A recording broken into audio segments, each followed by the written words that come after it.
tenho certeza que Ele ama esse tipo de coisa. Ele ama quando nós manifestamos a nossa fé, quando nós deixamos o Espírito Santo falar.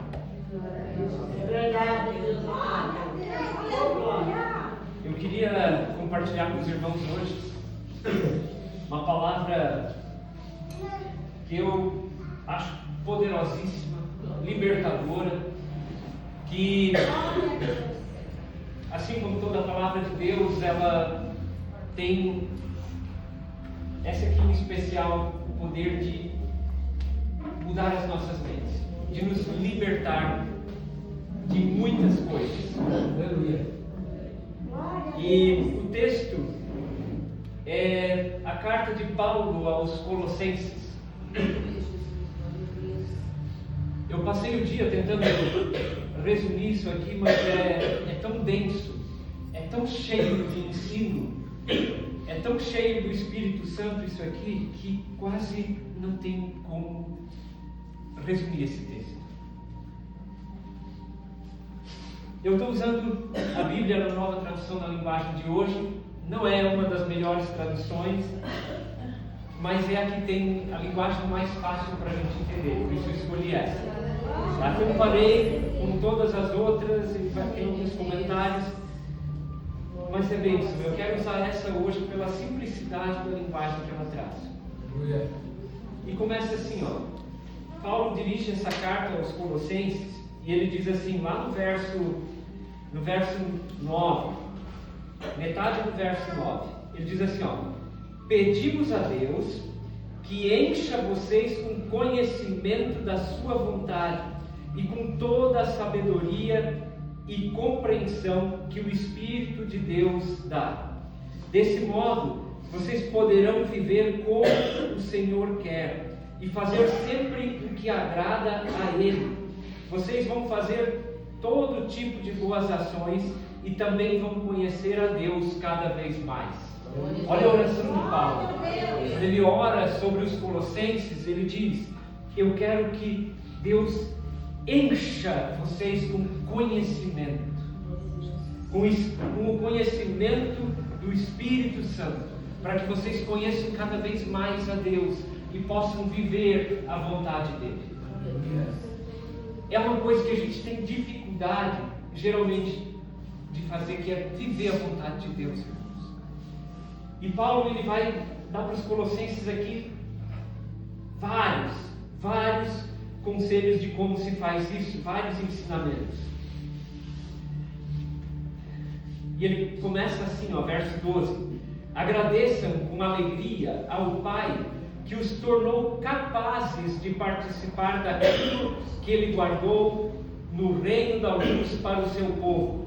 Ele nos libertou do poder da escuridão e nos trouxe em segurança para o reino do seu Filho amado. É Ele quem nos liberta, e é por meio dele que os nossos pecados são perdoados. Paulo começa o assunto falando de libertação da escuridão. Irmãos, a gente não enxerga, a gente é cego, e é só o Evangelho que pode abrir os nossos olhos. É só a palavra de Deus que tem esse poder. Por isso, às vezes a gente fala, a pregação é muita leitura da Bíblia, mas é isso. Porque o que tem poder não é a palavra do pregador, mas é a palavra de Deus que tem poder. O nosso assunto é mais o capítulo 2. E aí Paulo começa no capítulo 2 assim, ele diz: olha, eu trabalho para que o coração deles se encha de coragem. Ele está falando para os crentes de Laodiceia. Para que o coração deles se encha de coragem e que eles sejam unidos em amor, e assim fiquem completamente enriquecidos com a segurança que é dada pela verdadeira compreensão do segredo de Deus. Que segredo é esse? Paulo mesmo responde: e esse segredo é Cristo, o qual é a chave que abre todos os tesouros escondidos do conhecimento e da sabedoria que vem de Deus. Então, como é que eu adquiro conhecimento e sabedoria? Olha para Cristo. Cristo, Paulo está dizendo. Olha para Ele e toda a sabedoria, e todo o conhecimento, e tudo o que Deus tem para te dar e para te mostrar e para ensinar, está em Jesus Cristo. Aleluia. Quem é esse nosso Cristo? E ele diz mais: eu digo a vocês, para que não deixem que ninguém os engane com explicações falsas, mesmo que pareçam muito boas. Atenção para isso, porque Cristiano falou ali antes, hoje tem muita coisa no YouTube, tem muita coisa na internet, tem muita coisa, tem muitos livros sendo escritos, tem muita coisa enchendo as nossas mentes. E às vezes a gente fica confuso, não fica? Tu assiste uma coisa aqui, escuta outra lá, o outro irmão fala um negócio que... Como discernir tudo isso? Aonde está o conhecimento para eu saber o que é falso e o que é verdadeiro? E Paulo já deu a resposta. Olha para Cristo. Nele está todo o conhecimento e toda a verdade sobre Deus. Ele vai falar mais.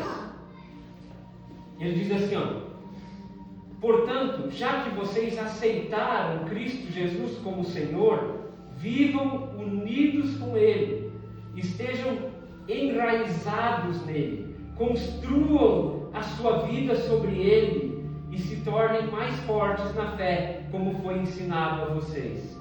E deem sempre graças a Deus, sejam gratos. Olha isso aqui, constrói a tua vida em cima desse Jesus. Glória a Deus. O que isso quer dizer? Em cima do ensinamento de Jesus. Que ensinamento? O exemplo.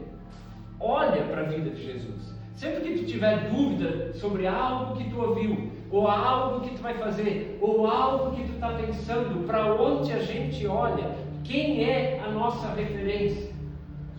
Jesus, o Cristo. O Cristo de Deus.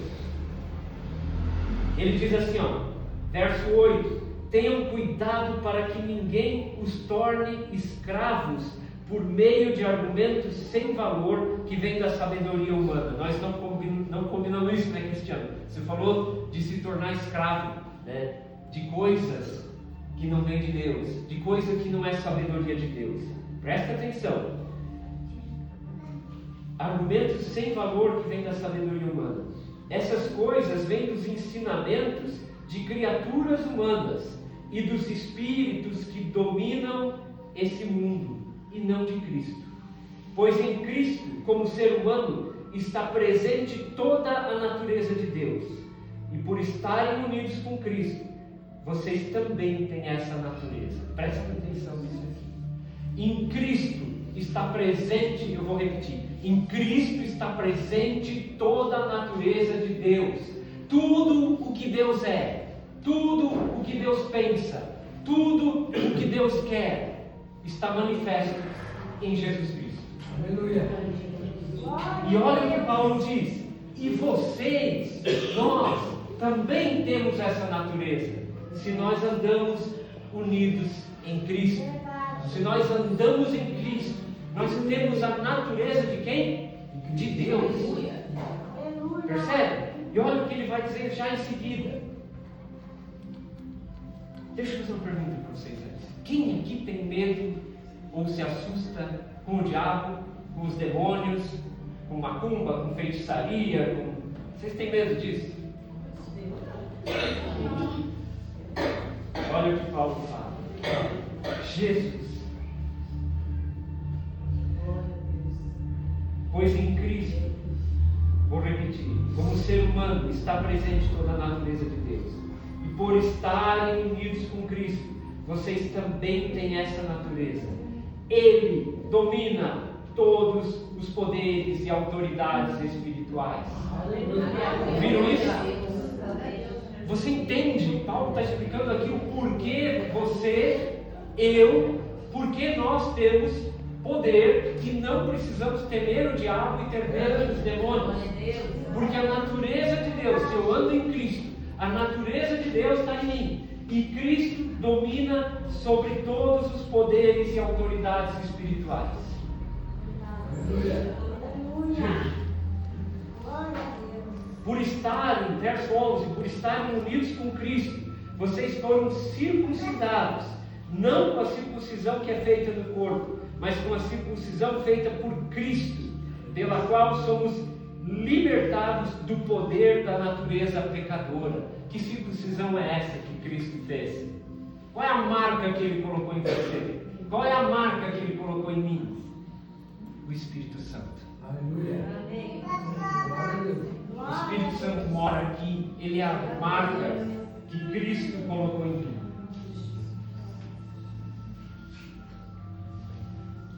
E é isso que nos liberta do poder da nossa natureza pecadora. Nós não precisamos mais ser escravos do pecado. Nós não precisamos mais pecar. É isso que Paulo está dizendo. Então ele fala, a carne é fraca, mas o Espírito que habita em você é poderoso.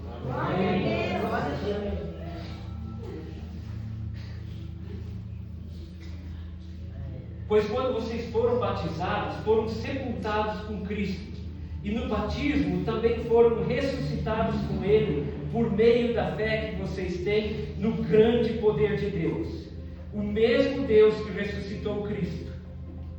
Antigamente vocês estavam espiritualmente mortos por causa dos seus pecados, porque não eram judeus e não tinham a lei. Mas agora Deus os ressuscitou junto com Cristo.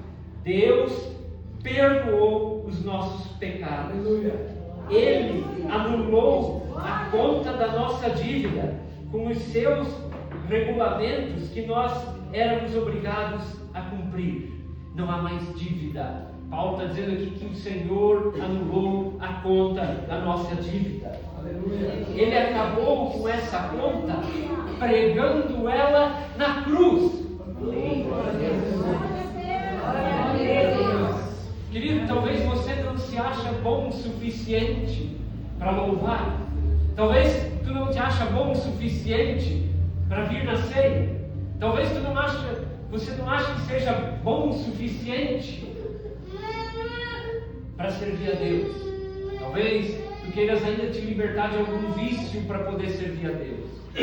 Quando Paulo escreve para Timóteo, ele fala desse mesmo perdão e ele diz, eu fui perdoado por Deus e eu sou o maior de todos os pecadores.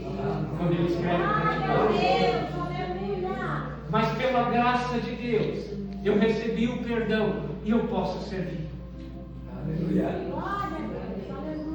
Deus. Não pensa que um dia tu vai estar pronto para servir.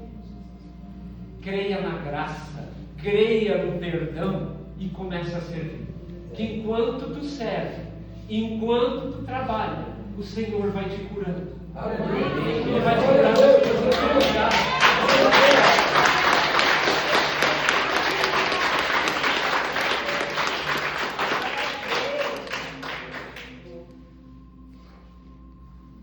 Ele vai te curar das tuas enfermidades, das tuas fraquezas, dos teus medos. Quanto mais tu serve, mais o Espírito Santo vai entrando na tua vida, vai mudando a tua mente, e o Senhor vai derramar bênção sobre você. Verso 15: E foi na cruz que Cristo se livrou do poder dos governos e das autoridades espirituais. Olha isso, Ele humilhou esses poderes publicamente, levando-os prisioneiros no seu desfile de vitória. É lá na cruz que Jesus, o nosso Senhor, derrotou todos os principados e potestades do mal. A última coisa que o diabo esperava, aquilo que ele não esperava, era que o nosso Senhor fosse se humilhar e se entregar calado naquela cruz para que nós fôssemos salvos. Ali Jesus venceu. Ali Jesus despojou o diabo e os seus demônios de todas as armas que eles tinham. Aleluia, glória a Deus. Agora a parte que liberta. Portanto, Paulo diz, que ninguém faça para vocês leis sobre o que devem comer ou beber, sobre os dias santos e sobre a festa da lua nova e o sábado. Tudo isso é apenas uma sombra daquilo que virá. A realidade, a verdade é Cristo. Glória a Deus. Eu digo, o que Paulo está querendo dizer com isso? Glória a Deus. Aleluia. Olha, cuidado, ele diz, porque alguém pode te dizer, não coma isso, não toque naquilo, não, sabe, não coma aquela comida porque foi sacrificada a ídolos, e um monte de regra, e lei, e Paulo diz, a realidade é Cristo. Olha para Jesus e veja se em algum momento, em todo o Evangelho, Jesus colocou esse tipo de regra. Ele curava no sábado para libertar os fariseus dessa mentalidade. Percebam, a maioria das curas que Jesus fez, ele fez no sábado. Por quê? Porque vinham os fariseus e diziam, não é lícito curar no sábado, é contra a lei trabalhar no sábado. Por fim, Jesus diz, eu sou o Senhor do sábado. Aleluia. Sabe, irmãos, a gente não pode dar mais poder para as coisas, para os costumes, para a lei, do que para Jesus, que é o Senhor de todas essas coisas. É, Deus. Aleluia. A igreja, ela pode ter costumes, ela pode, tudo isso pode ser bom, mas essas coisas não podem estar acima do Senhor. É, Deus. O Senhor que é o Deus de todas as coisas. Verso 18. Não deixem que ninguém os humilhe, afirmando que é melhor do que vocês, porque tem visões e insiste numa falsa humildade de adoração a anjos. Essas pessoas não têm motivo para estarem cheias de si, pois estão pensando como qualquer outra criatura humana pensa, e não estão ligados a Cristo, que é a cabeça. Aleluia. Entende? Sabe o que Paulo está fazendo aqui? Sabe do que ele está falando? De muitas vezes alguém que é profeta ou que tem um dom, e às vezes eu não tenho, ou você não tem aquele dom, e essa pessoa se posiciona acima de você e quer comandar a tua vida, e quer ter autoridade sobre a tua vida. Verdade, Jesus. Irmão, Paulo diz, olha, esse tipo de pessoa não está ligada a Cristo. Isso não vem de Deus. Quem tem autoridade sobre a tua vida não é o pastor, não é ninguém, não é o profeta, é Jesus Cristo. Ele tem autoridade sobre a tua vida. Esse é o evangelho puro que liberta, irmão. Esse é o evangelho que liberta. Não sou eu que estou dizendo, está na Bíblia. Glória a Deus.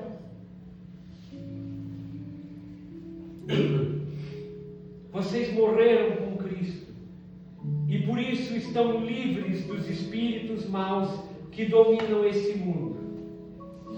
Então, por que é que vocês estão vivendo como se fossem desse mundo? No momento que tu aceitou Jesus, no momento que tu foi para o batismo, que tu declarou a tua fé em Jesus, tu morre com Cristo. Lembra o batismo o que é? A morte do velho homem. E nasce um novo homem, Paulo diz, sobre o qual os espíritos, ou os demônios, e o diabo, e o pecado, não têm mais poder. Amém. O que Paulo está te dizendo é que essas coisas não precisam ter mais poder sobre você. E ele continua, por que vocês então vivem como se fossem desse mundo? Não obedeçam mais regras como estas, não toquem nesta coisa, não provem aquela, não peguem naquela outra. Todas essas proibições têm a ver com coisas que se tornam inúteis depois de usadas. São apenas regras e ensinamentos que pessoas inventam. E de fato, essas regras parecem ser sábias ao exigirem a adoração forçada a anjos, a falsa humildade e um modo duro de tratar o corpo. Mas tudo isso não tem nenhum valor para controlar as paixões que levam à imoralidade. Paulo diz: regra, regra, regra. Isso não vai fazer você vencer o pecado.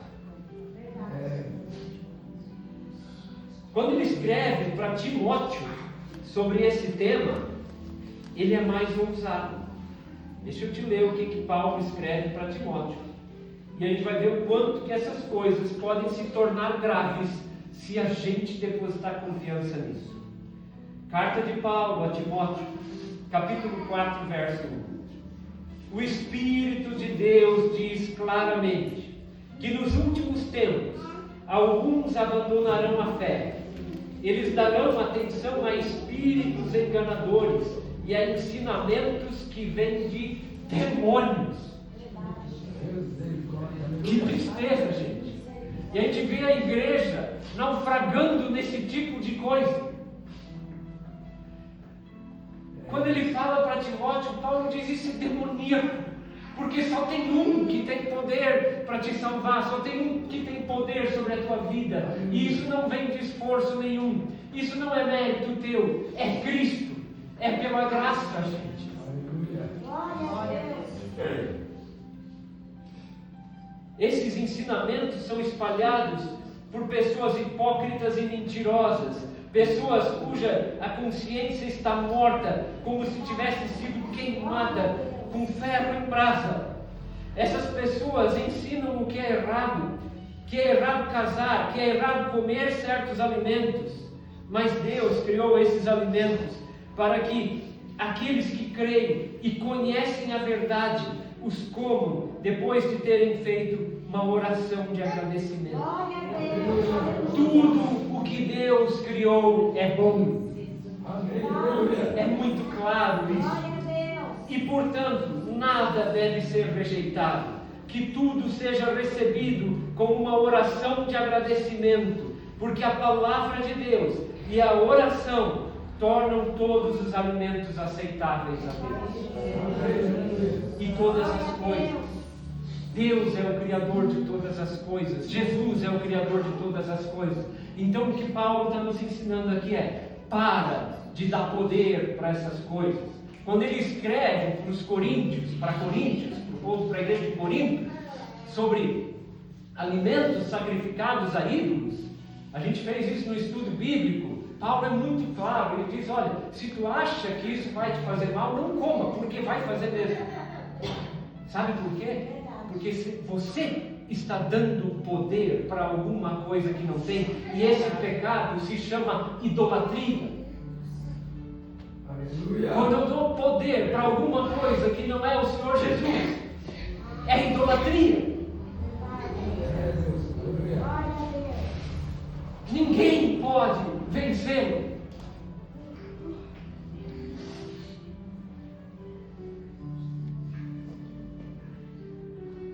Capítulo 3: vocês foram ressuscitados com Cristo, portanto ponham seu interesse nas coisas que são do céu.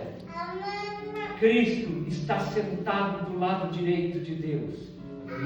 Pensem nas coisas lá do alto e não nas coisas que são aqui da terra, porque vocês já morreram e a vida de vocês está escondida em Cristo, que está unido com Deus.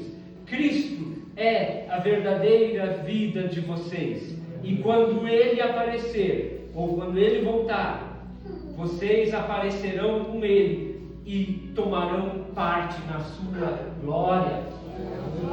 Creia nessa promessa. E se tu sabe disso, se eu não posso viver escravo dos demônios, se eu não posso viver escravo de costumes, se eu não é para viver com medo das coisas desse mundo e dessas coisas que Paulo diz que é doutrina de demônios, como é que eu vivo então? Paulo explica. Ele segue. Ele diz assim: portanto, matem os desejos desse mundo que agem em vocês. Isso é, a imoralidade sexual, a indecência, as paixões más, os maus desejos, a cobiça, porque a cobiça é um tipo de idolatria, pois é por causa dessas coisas que o castigo de Deus cairá sobre os que não lhe obedecem. Não são os demônios que destroem a nossa vida. é o nosso pecado. Percebe por que o castigo e a ira de Deus cai sobre a minha vida? Por causa dessas coisas: imoralidade, cobiça, indecência e por aí vai.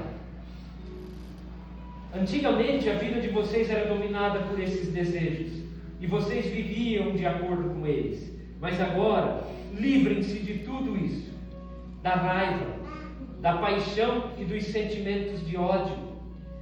E não saia da boca de vocês nenhum insulto e nenhuma conversa indecente.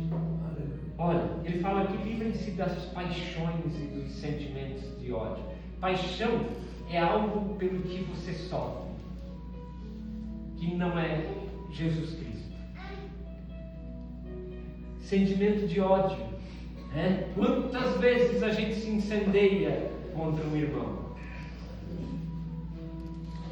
Quando Paulo escreve para Timóteo sobre esse mesmo tema, ele faz questão de dizer: orem pelos governantes e pelas autoridades de vocês.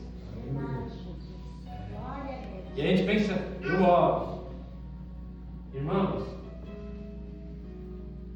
para os venezuelanos talvez não faz tanto sentido, mas tem algum irmão aqui que ora pelo Alexandre de Moraes? Fala, Deus. Aleluia. A Bíblia diz, e a gente pode ler depois em Timóteo, que a gente tem que orar por esse homem. Sabe por quê? Porque o objetivo de Deus é que ele seja salvo. Está no livro de Timóteo. Se der tempo depois a gente lê. Para quem é venezuelano, vocês estão orando pelo Nicolás Maduro? Difícil, né? Senhor Jesus, salva aquele homem. Que a tua graça alcance o presidente Maduro. Que a tua graça alcance Alexandre de Moraes e tantos outros pelos quais nós temos que orar. E é disso que Paulo está falando aqui. Ele diz: gente, vocês têm que cumprir a vontade de Deus. Ele diz mais: não mintam uns para os outros, pois vocês já deixaram de lado a natureza velha com os seus costumes. Se vestiram com uma nova natureza, e essa natureza é a nova pessoa que Deus, o Criador, está sempre renovando, para que ela se torne parecida com Ele, a fim de fazer com que vocês o conheçam completamente. Olha o que é o objetivo de Deus na tua vida: fazer com que vocês o conheçam, fazer com que nós o conheçamos. Vocês são povo de Deus, Ele os amou, os escolheu para serem dele. Portanto, vistam-se de misericórdia, de bondade, de humanidade, de delicadeza, de paciência. Não fiquem irritados uns com os outros e perdoem os outros, para que Deus também perdoe vocês.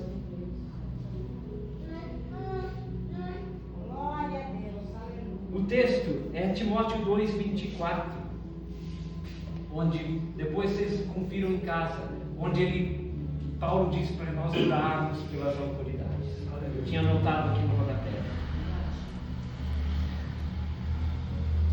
E acima de tudo, tenham amor, pois o amor une perfeitamente todas as coisas. Que a paz de Cristo, a paz que Cristo dá, dirija vocês nas suas decisões. Pois foi para esta paz que Deus os chamou, a fim de formarem um só corpo. E ele termina essa parte dizendo: e sejam gratos a Deus. Sejam agradecidos. Eu quero, para não ficar longo, eu quero finalizar com uma pequena parte que ainda está no capítulo 1. E Paulo diz o seguinte: se tu tem medo de viver isso que Paulo falou aqui agora, se tu acha que o Senhor Jesus não é suficiente, ou se tu acha que tu vai sair desse culto e tu ainda tem que ter medo dos demônios, ou se tu acha que tu não é capaz, por causa daquilo que Jesus te pede, de orar por essas autoridades que nem sempre são boas, Mas o Senhor diz que a gente tem que orar por eles, para que nós tenhamos paz. Deixa eu te falar um pouco quem é o Senhor. Paulo, nesse mesmo texto, a Colossenses, ele diz quem é esse Senhor a quem tu serve e que está te dizendo todas essas coisas. Paulo diz assim, ó, capítulo 1, verso 15. Ele, o primeiro filho, é a revelação visível do Deus invisível. Ele é superior a todas as coisas criadas, pois por meio dele Deus criou tudo, no céu, na terra, tanto o que se vê como o que não se vê, inclusive todos os poderes espirituais, as forças, os governos, as autoridades. Por meio dele e para ele, Deus criou todo o universo. Esse é o Senhor que tu serve, pelo amor de Deus, porque a gente ainda tem medo. Em nome de Jesus. Amém. Senhor, que o teu Espírito crave nos nossos corações essa verdade. E que nós não tenhamos mais medo, Senhor, de andar na tua vontade. Que o teu Espírito queime toda a falha que existe em nós. Esse tipo de coisa é falha, Senhor. Que os nossos corações e os nossos ouvidos, Senhor, saibam discernir com a ajuda do Espírito Santo e da tua santa palavra, Deus. Que nós saibamos discernir esse tipo de ensinamento que Paulo chama de doutrina de demônios, Senhor. E que tu sejas o único Senhor sobre as nossas vidas.